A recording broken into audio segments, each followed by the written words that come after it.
Qu'est-ce que le Forex? Êtes-vous déjà parti dans un pays étranger? Si oui, vous avez participé au marché du Forex sans le savoir. En échangeant vos euros dans un guichet contre des devises locales, vous avez réalisé une transaction monétaire. Dans le cas présent, vous avez vendu vos euros pour acheter des devises étrangères. C'est le principal mécanisme du Forex.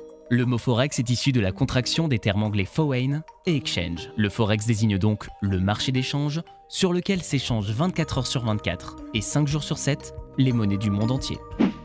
Pourquoi investir sur le Forex? Pour sa liquidité. Chaque jour, plus de 5 milliards de dollars sont échangés sur ce marché. Cela en fait le marché le plus liquide au monde.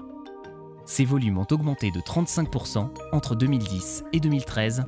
Ils sont 2,6 fois plus importants que ceux dédiés aux actions. Investir sur le Forex pour sa volatilité. La valeur, dit le cours des devises, évolue en permanence. Lorsqu'un marché connaît de nombreuses fluctuations de cours, on dit qu'il est volatile. Et plus il y a de mouvements, plus il y a d'opportunités d'investissement à la hausse comme à la baisse. Si vous pensez que le cours d'un actif va monter, vous investissez à la hausse en ouvrant une position acheteuse dite longue. Si vous anticipez une baisse, dans ce cas vous ouvrez une position vendeuse dite courte ou à découvert. Vous bénéficiez également d'un effet de levier. Avec l'effet de levier, vous pouvez multiplier votre investissement initial. Par exemple, en déposant 1000 € sur votre compte avec un effet de levier de 100, vous pouvez ouvrir une position de 100 000 €. Comment fonctionne l'investissement sur le Forex? Lorsqu'on fait du trading sur Forex, on investit sur des paires de devises ou parités monétaires. La plus connue étant l'euro-dollar, ou plutôt l'euro face au dollar.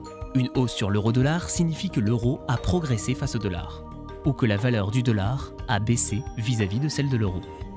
L'unité de mesure utilisée sur le Forex est le pip ou point. Il désigne pour la plupart des parités la 4e décimale de la valeur. Comme tout marché, le Forex répond à l'offre et à la demande. L'écart entre le cours d'achat, aussi appelé bid, et celui de vente, aussi appelé ask, s'appelle le spread.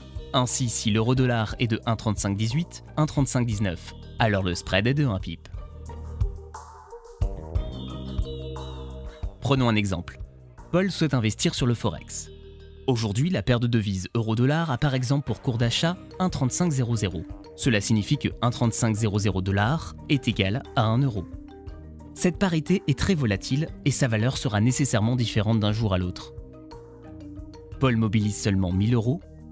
Grâce à un effet de levier de 100, il a investi à hauteur de 100 000 € sur euro-dollar.